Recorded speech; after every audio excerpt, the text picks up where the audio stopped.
स्वागत है दोस्तों हमारे चैनल में जिसका नाम है फाइनल कोड। आज मैं आप लोगों के सामने LTTE के बारे में डिस्कशन करूंगा। LTTE और श्रीलंका के बीच में जो सिविल वॉर चला था उसके बारे में आज हम लोग डिस्कशन करेंगे और जानेंगे कि LTTE और श्रीलंकन गवर्नमेंट के बीच में जो 26 साल तक सिविल वॉर चला उसका क्या रिजल्ट आउट हुआ और क्यों ये सिविल वॉर हुआ। तो टाइम को वेस्ट न करते हुए आज का टॉपिक शुरू करते हैं। 1983 से लेकर 2009 तक श्रीलंका में एक सिविल वॉर चला। इसके बीच में श्रीलंकन गवर्नमेंट और सेपरेटिस्ट मूवमेंट वाला ग्रुप यानी कि LTTE एक मिलिटेंट ग्रुप, उसके बीच में ये लड़ाई चला, जिसमें बोला जाता है दोनों साइड का अगर कैजुअलिटीज को धर ले, दोनों साइड में जो विक्टिम्स लोग जो मरे हैं उन लोगों को धर लिया जाए तो बोला जाता है 1.5 लाख लोग मारे गए थे दोनों जगह, तमिल लोग भी और श्रीलंका के सिन्हलीस लोग भी। तो आखिर ये लड़ाई किसका था? ये लड़ाई इथनिसिटी का था। ये लड़ाई जो चला ये इथनिसिटी का लड़ाई था। आखिर ये इथनिसिटी का लड़ाई क्यों चला, इसके लिए हमें इतिहास जानना पड़ेगा। आखिर कौन दो ग्रुप थे जिसके लिए ये लड़ाई हुआ? आखिर जो LTTE था वो क्यों लड़ा श्रीलंकन गवर्नमेंट से? तो इसके लिए हम लोग को पीछे इतिहास में जाना पड़ेगा, तब हम लोग जान सकते हैं कि क्यों श्रीलंका में सिविल वॉर हुआ और LTTE का क्यों राइज हुआ। क्योंकि हम लोग को हर चीज का पीछे कभी भी कहीं भी कोई भी मिलिटेंट ऑर्गेनाइजेशन अगर जन्म लेता है तो हर मिलिटेंट ऑर्गेनाइजेशन का जन्म लेने से पहले कोई ना कोई इतिहास रहता है। कहीं पर भी कोई भी अगर मिलिटेंट ऑर्गेनाइजेशन जन्म लिया है तो समझ लीजिए उसका पीछे कोई ना कोई सप्रेशन है। बिना सप्रेशन का कोई भी हथियार नहीं उठाता है। ये हर एक ग्रुप पर अप्लाई होता है और हर एक कंट्री पे अप्लाई होता है, इसलिए श्रीलंका का बात नहीं है। तो आखिर क्यों ऐसा था, इसके लिए हम लोग इतिहास में चलते हैं। इतिहास में जो हमारा आपका जाकर श्रीलंका में दो बड़ा मेजर कम्युनिटी गुजरा है, एक सिन्हलीस और एक तमिल। सिन्हलीस लोग जो थे वो ज्यादातर आपका जाकर बुद्धिस्ट हुआ करते थे और जो तमिल लोग होते थे वो हिंदू हुआ करते थे। तो इन लोग का रेशियो 70 से लेके 75% जो सिन्हलीस लोग थे वो श्रीलंका में मेजोरिटी बनाते थे और 15% लोग तमिल से, और बाकी के जितना परसेंट है उसमें 10% मुस्लिम थे और बाकी कुछ अदर्स थे। तो तीन मेजर ग्रुप थे, एक श्रीलंका का सिन्हलीस ग्रुप जो 70 से 75% बनाता था, दूसरा तमिल और जो हिंदू थे, और तीसरा मुस्लिम ग्रुप। लेकिन असल में लड़ाई श्रीलंकन सिन्हलीस और तमिल लोगों के बीच में हुआ। तो इसके बारे में इतिहास जानते हैं। तो सबसे पहले हम लोग जो इंडिया में 500 BCE में कुछ इंडिया के लोग कहाँ पर जाना शुरू कर दिए, माइग्रेट करना शुरू कर दिए आपका श्रीलंका में। और श्रीलंका में बोला जाता है चोल जब साम्राज्य था उस टाइम से ज्यादा तमिल लोगों का श्रीलंका में आगमन हो जाता है। चोला एम्पायर का टाइम में, चोला एम्पायर साउथ इंडिया का एक बड़ा एम्पायर था, आप लोग जानते ही है, उसके ऊपर भी कभी इतिहास लेकर आ जाऊंगा। लेकिन जो मेजर माइग्रेशन है तमिल लोगों का वो होता है 7 से लेकर 11 सेंचुरी CE में। 11 सेंचुरी से लेकर 7 सेंचुरी में इस दौर में बोला जाता है ज्यादातर तमिल लोग श्रीलंका में गए। और श्रीलंका में भी आपका जाकर पूरा श्रीलंका में तमिल लोग का जो मेजोरिटी था वो नॉर्थ और ईस्ट साइड में ज्यादा मेजोरिटी रहा। श्रीलंका का मैप में अगर नॉर्थ जो पार्ट है और ईस्ट पार्ट, यही नॉर्थ और ईस्ट पार्ट में तमिल लोग मेजोरिटी में थे और सेंट्रल और साउथ पार्ट में आपका जाकर ज्यादा सिन्हलीस लोग रहते थे। नॉर्थ में जो हिस्सा था उसे जाफना कहा जाता था। आप अगर मद्रास कैफे मूवी देखे होंगे उसमें ये जाफना जगह का नाम बार बार लिया गया और श्रीलंका का जो जाफना स्टेट था वहीं पर से ज्यादा आपका जाकर लीड कर रहा था LTTE। फिर आता है ब्रिटिश रूल, कहाँ पर आपका जाकर श्रीलंका में। श्रीलंका में ब्रिटिश रूल का शुरुआत होता है 1815 में। इस दौर में बोला जाता है सिन्हलीस लोग का जो आबादी था वो था 3 मिलियन यानी कि 30 लाख और तमिल लोगों का आबादी था 3 लाख। तो 30 लाख आबादी किसका था? सिन्हलीस लोगों का, और 3 लाख आबादी था आपका जाकर तमिल लोगों का। तो ब्रिटिश रूल श्रीलंका में रहा है 1815 से लेकर 1948 तक। इस दौरान भी बहुत ज्यादा तमिल लोगों को तमिल से श्रीलंका लाया गया। बोला जाता है यही दौर था जब श्रीलंकन लोगों में यानी कि श्रीलंका में तमिल लोग का ज्यादा आगमन हुआ। बोला जाता है कम से कम 1 मिलियन तमिल लोगों को श्रीलंका लाया गया था इसी दौरान। किस लिए लाया गया था? कि ताकि उन लोग जो कॉफी का प्लांटेशन है, रबर प्लांटेशन में आके काम करे, क्योंकि ब्रिटिशर्स लोग श्रीलंका में क्या करता था? प्लांटेशन करता था, टी का, कॉफी का और आपका जगह रबर का, क्योंकि श्रीलंका में ये तीनों चीज का अच्छा से प्लांटेशन होता है। तो प्लांटेशन के लिए किसका जरूरत है? आम जनता का।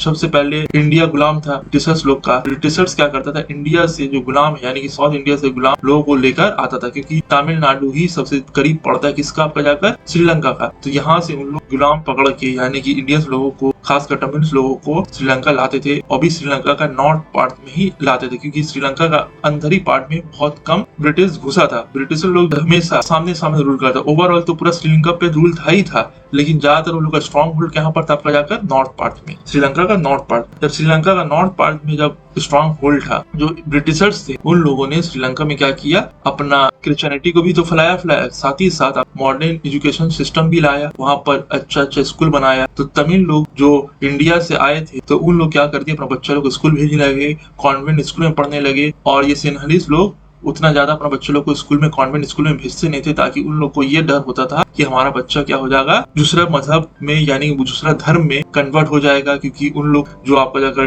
ब्रिटिशर्स थे वो माइंड को मैनिपुलेट करते थे अपना एजुकेशन सिस्टम के थ्रू, तो बहुत कोई क्रिश्चियनिटी अपना लेता था। तो इसलिए भी सिन्हलीस लोग वहाँ नहीं भेजे, लेकिन तमिल लोग वहाँ जगह पढ़ाई की और अच्छा एजुकेशन हासिल किए। एजुकेशन हासिल करने के बाद होता क्या है, तमिल लोग का एजुकेशन सिस्टम में उन लोग का पकड़ हो जाता है। जिसका पास एजुकेशन होगा सरकारी नौकरी भी उसे मिलेगा। तो ब्रिटिशर्स लोग क्या करते हैं, देखते हैं कि इंग्लिश आता है तमिल लोगों को, तो ब्रिटिशर्स लोग तमिल लोग को फेवर करते हैं। और ये सब चीज सिन्हलीस लोग देखते हैं, वो देखते हैं कि तमिल लोग को अच्छा नौकरी मिल रहा है, अच्छा घर है, अच्छा एजुकेशन है, और हम लोग गुलाम जैसा जिंदगी जी रहे। उन लोग के अंदर ये नफरत समझ लीजिए ब्रिटिशर्स का टाइम से पनपना शुरू हो गया था। और ब्रिटिशर्स ने बहुत सारा कम्युनल रिप्रेजेंटेशन भी लेकर आया, बहुत सारा पॉलिटिक्स में, गवर्नमेंट में कम्युनल रिप्रेजेंटेशन दिया, जैसे कि इंडिया में ब्रिटिशर्स किया करता था। तो वैसे ही तरीका जहाँ पर भी दुनिया में ब्रिटिश रूल किया, वहाँ पर कम्युनल रिप्रेजेंटेशन और भेदभाव पैदा किया। हमेशा एक ग्रुप को दूसरा ग्रुप के सामने खड़ा कर दिया, एक ग्रुप को फेवर किया, दूसरा ग्रुप को नीचे दिखाया, ऐसे ही करते रहा। लेकिन हमेशा दोनों ग्रुप को ही खिलाफ था ब्रिटिशर्स, और वो लोग ब्रिटिशर जानता था आज न कल जो साम्राज्य वो खत्म हो जाएगा, तो क्यों ना जाते जाते दो ग्रुप को आपस में लड़ा के चले जाओ। तो ऐसा काम ब्रिटिशर्स लोग ने श्रीलंका में भी किया। जब ब्रिटिशर्स लोग श्रीलंका छोड़ के चले जाते हैं, तो सिन्हलीस लोग इतना दिन से दबे हुए थे, अब उन लोग को मौका मिलता है, क्योंकि श्रीलंका में भी इंडिया का जरा पार्लियामेंट्री फॉर्म ऑफ गवर्नमेंट है। तो पार्लियामेंट्री फॉर्म ऑफ गवर्नमेंट क्या होता है, क्योंकि जहां जहां ब्रिटिशर्स था, ब्रिटिशर्स का जाने के बाद हर जगह पार्लियामेंट्री फॉर्म ऑफ गवर्नमेंट आया। क्यों? क्योंकि ब्रिटिश जो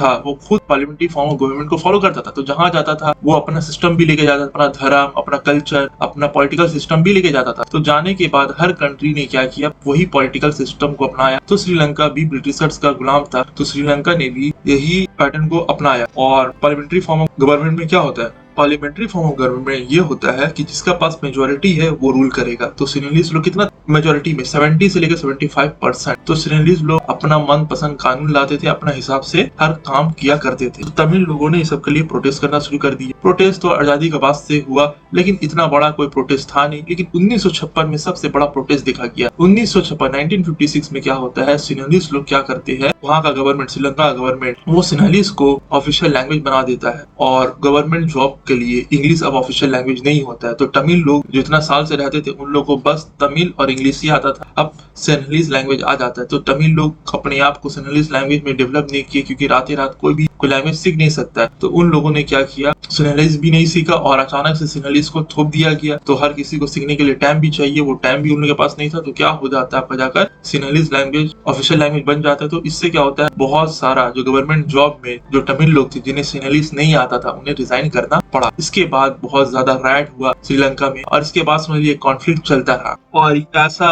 जो दबाने का सिलसिला ये चलते रहा। 1970 तक वायलेंस होते रहा, लेकिन छोटा मोटा वायलेंस रैट्स का शकल में हमें देखने को मिलता है। 1970s में क्या होता है, अब कॉलेज एजुकेशन में भी सिन्हलीस लोग क्या करते हैं, देखते हैं, क्योंकि सिन्हलीस लोग ये देखते हैं कि कॉलेज में, स्कूल में तमिल लोग का आबादी सिर्फ 15% है, लेकिन कॉलेज एजुकेशन में 70 से 80% जो लोग थे वो कौन थे, तमिल लोग थे। तो इसके लिए भी इन लोग ने क्या किया, मैनिपुलेशन किया, कट ऑफ ऊपर नीचे किया, ज्यादा फेवर सिन्हलीस लोगों को दिया। तो इससे क्या हुआ, जो स्कूल पास आउट स्टूडेंट थे उन लोगों को कॉलेज में जगह नहीं मिला, और जो कॉलेज पास आउट थे उन्हें गवर्नमेंट में जॉब में भी उनका साथ डिस्क्रिमिनेशन होने लगा। तो 1970 के बाद से क्या हुआ, ज्यादातर जो यूथ थे, पॉलिटिकल यूथ, एजुकेशनल यूथ, उन लोग ने क्या किया, पॉलिटिकल एक्टिविज्म और बहुत सारा मिलिटेंट ग्रुप को ज्वाइन कर लिया। लेकिन 1976 से पहले कोई ऐसा बड़ा मिलिटेंट ग्रुप नहीं था। 1976 से पहले सिर्फ छोटा छोटा पॉलिटिकल विंग था तमिल लोगों का, 20 से 25 ग्रुप था जो आपका जाकर प्रोटेस्ट किया करता था, अपना हक मांगता था। लेकिन 1976 में वेलुपल्ले प्रभाकरन आता है, ये भी एक एजुकेटेड पर्सन होता है। ये क्या करता है, इतना दिन से जो तमिल लोग अपना हक मांग रहे थे, ऑटोनॉमी मांग रहे थे श्रीलंका में, उन लोग को बस रिस्पेक्ट दिया जाए। 1976 से पहले उन लोग का सिर्फ यही अधिकार मांग रहे थे कि हमारा श्रीलंका में भी एक रिस्पेक्टफुल लाइफ मिले, हमें भी अच्छा नजर से देखा जाए, हमें भी जॉब में अपॉर्चुनिटी मिले, हमारा भी बात को सुना जाए, हमारा भी रिप्रेजेंटेशन हो श्रीलंकन गवर्नमेंट में और हमें कुछ ऑटोनॉमी भी दिया जाए हमारा एरिया में, यानी कि नॉर्थ और ईस्ट श्रीलंका में। लेकिन यही चीज उन लोग को मांगना था, लेकिन कोई अलग कंट्री का उन लोग का सपना नहीं था। लेकिन आता है वेलुपरेन प्रभाकरन 1976 में। वो जितना भी तमिल ऑर्गेनाइजेशन है, जितना भी तमिल पॉलिटिकल विंग था, जितना भी ग्रुप था, तमिल ग्रुप, सबको क्या करता है, अपना अंडा लेना शुरू करता है। या तो उन लोग को भड़का कर उन लोग को अपना अंडा लेता है, या जो उनका बात नहीं मानते उनको मार धाड़ के भी उसको अपना अंडा लेना शुरू कर देता है। और वो एक सपना देखता है तमिल इलम का, और एक ग्रुप का फाउंडेशन करता है जिसका नाम होता है LTT, लिट्टे जिसे कहा जाता है LTTE, जिसका फुल फॉर्म है लिबरेशन टाइगर्स ऑफ तमिल इलम। LTT का झंडा देखिएगा तो उसमें एक जंपिंग टाइगर है। ये जंपिंग टाइगर चोला एम्पायर से इंस्पायर होकर वेलुपरे प्रभाकरन जो है, जो LTT का लीडर था, उसने लिया था। क्योंकि वो कहीं ना कहीं तमिल लोग अपने आप को चोला एम्पायर से ही लिंक मानते थे कि हम लोग असल वंशज चोला एम्पायर के ही है। तो इन लोग ने क्या किया, उसी को दर्शाते हुए ये लोगों को लिया, और इसे बनाने में आपका जाकर कुछ तमिल आर्टिस्ट लोगों ने भी LTT का मदद किया था। क्योंकि जितना भी दुनिया भर में आपका जाकर तमिल लोग है, वो कहीं ना कहीं LTT को सपोर्ट करते। किस बेस पे? ये एक लिबरेशन ग्रुप है,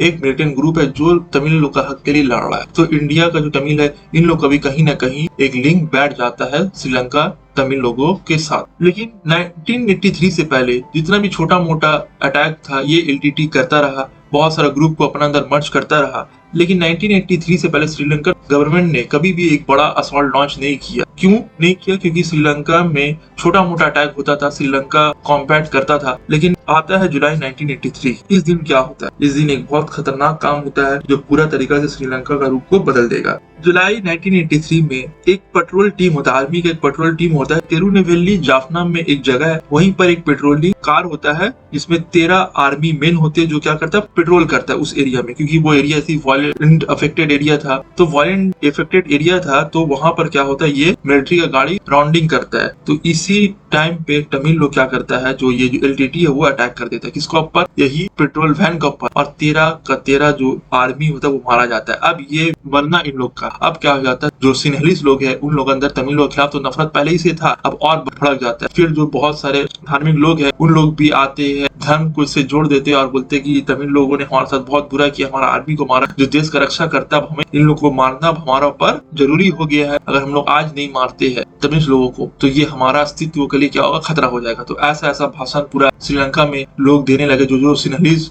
लोग थे उन लोग यही भाषण गली गली में चौराहे में देने लगे। इससे आम जनता का जो जज्बात है वो भड़क गया और वो लोग क्या करने लगे, मारने लगे तमिल लोगों को। और बोला जाता है इसी जुलाई महीना में 3 तमिल लोगों का मार दिया गया, यानी कि रैट में मार दिया गया। और ये 3 लोगों का मरना पूरा दुनिया में जहाँ जहाँ तमिल लोग थे उन लोग का सद्भावना और सिंपैथी LTT का साथ हो गया। और LTT ने बोला, आप देखिए क्यों हम लोग श्रीलंकन गवर्नमेंट के खिलाफ लड़ते हैं, क्यों हम लोग हथियार उठाए। तो अब क्या हो गया, श्रीलंकन गवर्नमेंट के खिलाफ पूरे तमिल लोगों का नफरत बैठ गया, सिर्फ श्रीलंका में नहीं पूरा दुनिया में। फिर LTT को फॉरेन से सपोर्ट भी मिलना शुरू हो गया और इंडियन गवर्नमेंट ने भी LTT को सपोर्ट किया। और इस जुलाई को ब्लैक जुलाई का नाम से भी जाना जाता है। आज भी जुलाई का महीना जब आता है, जुलाई का महीना में ब्लैक जुलाई मनाया जाता है तमिल लोगों के द्वारा। अब इंडिया में तमिलनाडु जो स्टेट है वो इंडियन गवर्नमेंट को ऊपर प्रेशर करता है कि आप जाफना में मदद भेजिए LTT को, और वहाँ पर जो लोगों को मारा जा रहा है उन लोगों को प्रोटेक्ट करिए। तो इंडियन गवर्नमेंट भी क्या करता है, वहाँ पर मदद भेजता है। तो 1986 में होता क्या है, पूरा तरीका से ये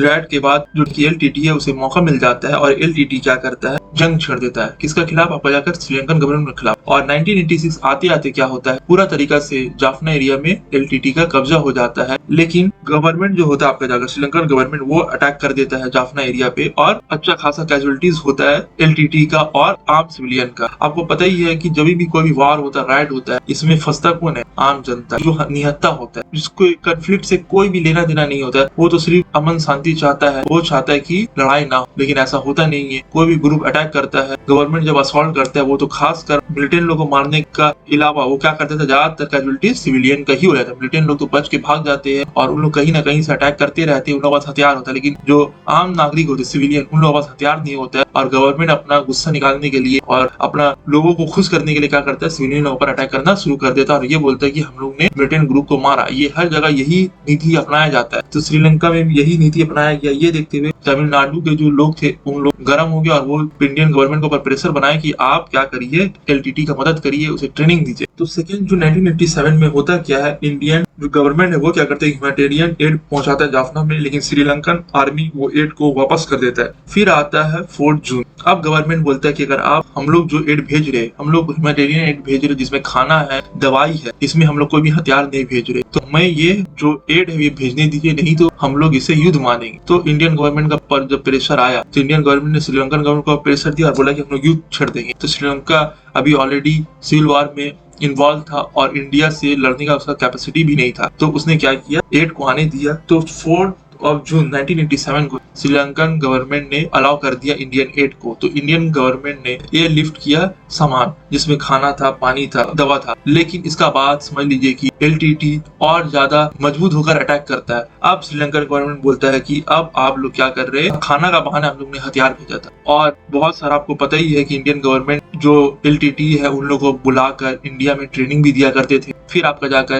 तमिलनाडु से जो भी माल सप्लाई होता था उसमें भी चेकिंग नहीं होता था, हथियार पहुंचाया जाता। तो यानी कि full fledged Indian government LTT का सपोर्ट किया करता था पूरा तरीका से इस सिविल वॉर में। तो जो तमिल लोग है यानी कि एलटीटी उसे फुल सपोर्ट मिलता था इंडियन गवर्नमेंट का, तो उन लोग क्या करते अच्छे से लड़ाई कर पाते थे। लेकिन इसके बाद क्या होता है, लड़ाई चलते रहता है। श्रीलंका देखता है कि इंडिया अगर बैकअप ऐसा देते ही रहा और हम लोग इंडिया से अगर बैठ के बात नहीं किए तो हो सकता है एलटीटी जीत जाए और उन लोगों का मकसद पूरा हो जाए। तो श्रीलंका गवर्नमेंट अपना अच्छा प्लानिंग के तहत राजीव गांधी उस टाइम के प्राइम मिनिस्टर से बात करता है और 1987 में क्या होता है, एक पीस अकॉर्ड साइन होता है। एक पीस अकॉर्ड साइन होता है राजीव गांधी और उस वक्त के श्रीलंका के प्रेसिडेंट जयवर्धने के बीच में। और ये पीस अकॉर्ड साइन होता है 29 जुलाई 1987 को, जिसमें जो श्रीलंकन गवर्नमेंट है वो ये बोलता है कि हम लोग तमिल डोमिनेटेड एरिया में ऑटोनॉमी देंगे और अपना आर्मी उसे वापस ले लेंगे और तमिल को हम लोग रिकॉग्नाइज करेंगे as a official language, second official language. तो ये सब बात होता है और इंडियन गवर्नमेंट भी बोलता है ठीक है अब हम लोग भी एलटीटी का मदद नहीं करेंगे और हम लोग श्रीलंका में अमन शांति कायम हो जाए इसके लिए एक पीस कीपिंग फोर्स भेजेंगे जिसका नाम था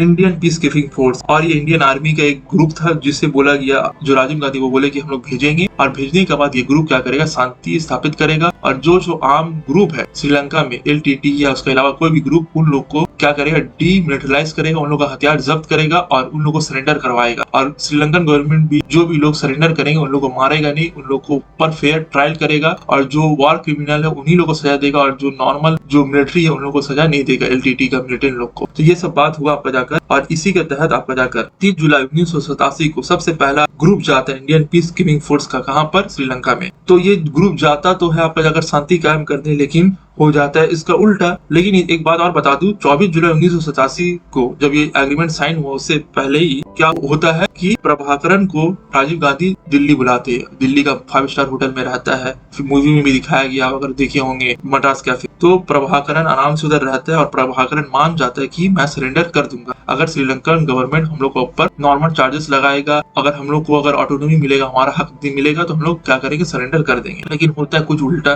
तो 8 अक्टूबर 1987 को क्या होता है, कुछ मिलिटेंट ग्रुप मारे जाते हैं एलटीटी का और एलटीटी इल्जाम लगाते कि इंडियन जो आर्म फोर्स है वही हमारा आदमी लोग को मारा है, ये पीस कीपिंग का बहाने हम लोग को मार रहा है। तो होता क्या है, इसके बाद जो इंडियन आर्मी और एलटीटी के बीच में कॉन्फ्लिक्ट जारी हो जाता है और इंडियन पीस कीपिंग फोर्स जो उधर गया था आपका जाकर अमन शांति कायम करने, वो क्या हो जाता है, वॉर में इन्वॉल्व हो जाता है। अब इंडियन पीस कीपिंग फोर्स का इन्वॉल्वमेंट होना एलटीटी के लिए नुकसानदायक साबित होता है। तो 1987 से लेकर 1989 का बीच में ये 3 साल समझ लीजिए कि इंडियन आर्मी वहां पर रहता है और इस 3 साल का दौरान आपका जाकर बहुत सारा combat force Indian army launch करता है। जैसे कि कॉम्बैट फोर्स में आता है ऑपरेशन पवन, ऑपरेशन त्रिशूल, ऑपरेशन विराट, ऑपरेशन चेकमेट, इतना सारा ऑपरेशन लॉन्च किया जाता है। लेकिन आता है साल 1989, तब आपको जाकर श्रीलंका में सरकार बदल जाता है और राणा सिंघे प्रेमदासा का गवर्नमेंट आ जाता है। और राणा सिंघे प्रेमदासा जो होता है ये एलटीटी का जो लीडर होता है इससे साठगांठ किया हुआ होता है और ये अपना इलेक्शन कैंपेन में ये बोलता है अगर मैं आऊंगा तो इंडियन आर्मी को वापस कर दूंगा। क्यों इंडियन आर्मी को वापस कर दूंगा? श्रीलंकन लोग खुद नहीं चाहते थे कि इंडियन आर्मी उनका कंट्री पे रहे। कोई भी कंट्री नहीं चाहता कि फॉरेन कंट्री का आर्मी हमारा कंट्री में आके हमारा कंट्री का इंटरनल मैटर पे, अपना इंटरनल अफेयर्स पे टांग लड़ाए। तो श्रीलंकन जो लोग थे उन लोग हमेशा से ही इंडियन आर्मी के खिलाफ थे। वो नहीं चाहते कि श्रीलंकन लैंड पे इंडियन आर्मी मौजूद रहे। तो जब प्रेमदासा आता है तो ये श्रीलंका जो एलटीटी है उससे पहले ही सांठगांठ कर लेता है कि ठीक है अगर मेरा रूल आता है तो मैं इंडियन आर्मी को वापस भेज दूंगा, क्योंकि लोग भी यही चाहते थे। और ये अपना इलेक्शन कैंपेन पे भी यही भाषण देता था कि मैं अगर आया तो LTT को भी खत्म कर दूंगा और क्या करूंगा, सबसे पहले इंडियन आर्मी को वापस भेज दूंगा। तो लोग क्या करते हैं, वोट देकर प्रेसिडेंट बना देते हैं। जब ये वापस कर देता है और उस वक्त में इंडिया में भी गवर्नमेंट चेंज हो जाता है, उस टाइम गवर्नमेंट आ जाता है VP सिंह का, और VP सिंह भी नहीं चाहते हैं कि हमारा आर्मी का कैजुअलिटीज हो, क्योंकि इंडिया में भी प्रेशर बनता है कि हम लोग किसी और कंट्री का इंटरनल मैटर्स पे हम लोग क्यों इंटरफेयर करें। तो तमिल लोगों का दबाव में तो इंडिया श्रीलंका में चले गया था, आपका जाकर अपना पीस कीपिंग फोर्स छोड़ दिया था। कारण ये भी था कि सिर्फ ऐसा नहीं, तमिलनाडु में जो गवर्नमेंट है वो ही प्रेशर बना रहे थे कि बहुत सारा रिफ्यूजी भी श्रीलंका से तमिलनाडु में आना शुरू कर दिया था। इंडिया के लिए उस दौर में ये 1990s का दौर चल रहा है, अर्ली 1990s का दौर चल रहा है, 89। तो ये सब दौर में इंडिया बैलेंस ऑफ पेमेंट का क्राइसिस से गुजर रहा था। आपको पता ही है 1990 में आपका जाकर बैलेंस ऑफ पेमेंट का क्राइसिस आया था। तो इंडिया ऑलरेडी ये सब प्रेशर से गुजर रहा था, तो वो नहीं चाहता कि कोई भी बाहर से रिफ्यूजी आए उसे हम लोग बेयर करें। तो इसके लिए भी आर्मी भेजी, लेकिन कुछ इसका नतीजा अच्छा नहीं आया था और बोला जाता है इंडिया का पॉलिटिकल ब्लंडर। और इस 2-3 साल के अंदर 1200 इंडियन आर्मी मारे जाते इस वॉर। और ये वॉर का एक नेगेटिव कॉन्सिक्वेंसेस ये निकलता है 21 मई 1991 में, जब राजीव गांधी इलेक्शन कैंपेन करते हैं। तमिलनाडु का एक जगह है श्रीपेरुम्बदूर, वहां पर इलेक्शन कैंपेन करते हैं और ज्यादातर लोगों का यही मानना होता है कि नेक्स्ट इलेक्शन में राजीव गांधी जीतेंगे। अब LTT इधर जाता है, वो ये सोचता है कि अगर राजीव गांधी फिर से जीते तो हो सकता है फिर से पीस कीपिंग फोर्स को श्रीलंका में भेज दे। LTT जो अब तक अच्छा पकड़ बना लिया था इंडियन पीस कीपिंग फोर्स का जाने के बाद, हो सकता है कि फिर से उन लोगों का पकड़ कमजोर हो जाए। तो वो क्या करता है, अपना उसका मिलिट्री विंग का एक ग्रुप होता है जिसको ब्लैक टाइगर कहा जाता है। अब ये ब्लैक टाइगर में ज्यादा औरतें होती है जो सुसाइड अटैक करती है। तो ये औरतें क्या करती है, जाती है, जो लीडर होती है उसका नाम होता है धानु, और उसका साथ और 4 लड़की होती है। ये लोग जाती है, माला पहनाती है और सुसाइड बॉम्ब जो कमर में बटन लगा हुआ रहता है, ब्लेड, उसमें का बटन दबा देती है। और राजीव गांधी के साथ ये 4 जो मिलिटेंट होती है वो भी मरती है और साथ साथ 14 से 15 लोग भी मारे जाते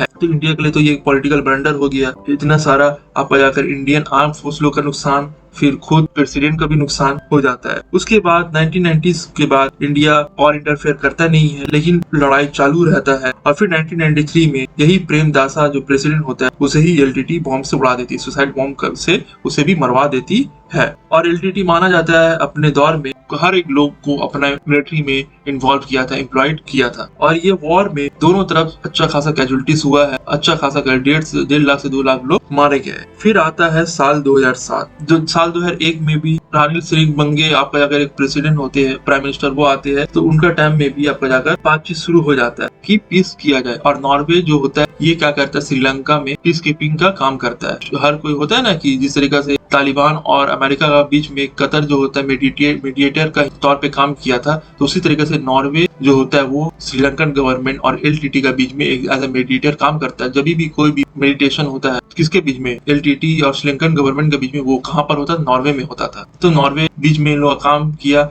2001 में सरेंडर भी बहुत सारा LTT का लोग करते हैं, लेकिन लड़ाई चलते रहता है क्योंकि प्रभाकरण जो होता है वो जितना भी पीस टॉक्स होता है, पीस अकॉर्ड होता है, प्रभाकरण सब पीस अकॉर्ड को तोड़ देता है। उसका तो मकसद होता है कि श्रीलंका में एक अलग कंट्री बनाया जाए, एक अलग स्टेट बनाया जाए, इंडिपेंडेंट स्टेट बनाया जाए, यानी कि इंडिपेंडेंट तमिल स्टेट बनाया जाए। और फेमस वो ये बात भी बोला करता था कि ये जो पीस टॉक्स है ये तो समझ लिया हमारे लिए विराम नहीं है, ये तो समझ लिया हमारे लिए रेस्टिंग टाइम। इस टाइम में हम लोग क्या करेंगे, अपने आप को हम लोग रीयूनाइट करेंगे, फिर से रिक्रूटमेंट करेंगे। तो ये हमारे लिए एक स्टेप है, एक सीढ़ी है तमिल स्टेट के लिए। यानी कि ये जो पीस टॉक है इसमें कुछ होगा नहीं, बस एक सीढ़ी है। पीस टॉक में क्या होता था, दोनों तरफ से लड़ाई रुक जाता था, कोई भी कॉम्बैट नहीं होता था। और इस दौरान क्या होता था, जो LTT है वो नया नया लोगों को रिक्रूट करता था, ट्रेनिंग देता था और पैसा फंडिंग इकट्ठा करता था। लेकिन आता है साल 2007, राजापक्सा बोलता है बहुत हुआ पीस अकॉर्ड, अब कोई पीस अकॉर्ड नहीं। अब राजापक्सा गवर्नमेंट पूरा डिसाइड कर लेता है कि अब हम लोग को पूरा तरीके से क्रश कर देना है। और ये बहुत ब्रूटल क्रश होता है, बहुत ब्रूटल क्रश होता है। पूरा तरीका से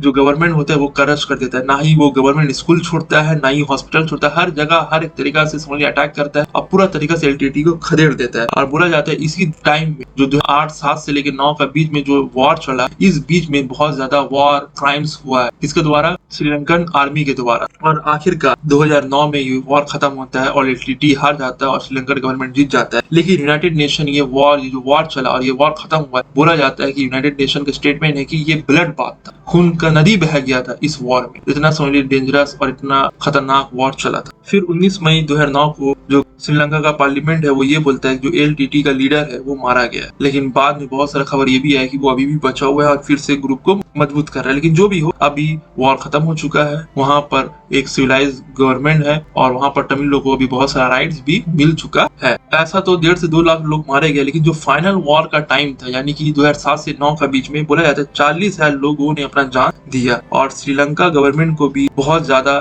नुकसान उठाने पड़ा। इसके बाद श्रीलंका गवर्नमेंट ने बहुत सारे रिलीफ मूवमेंट चलाया, बहुत सारा लोग जो डिस्प्लेस हो गए थे उन लोगों को घर दिया, उन लोगों को जॉब दिया और जो इंजर्ड लोगों को कॉम्पेंसेशन भी दिया। ये सब करने में जो टोटल कॉस्ट आया, बोला जाता है 26 साल में जो वॉर हुआ, वॉर में जो खर्चा आया श्रीलंकन गवर्नमेंट का वो था $200 बिलियन।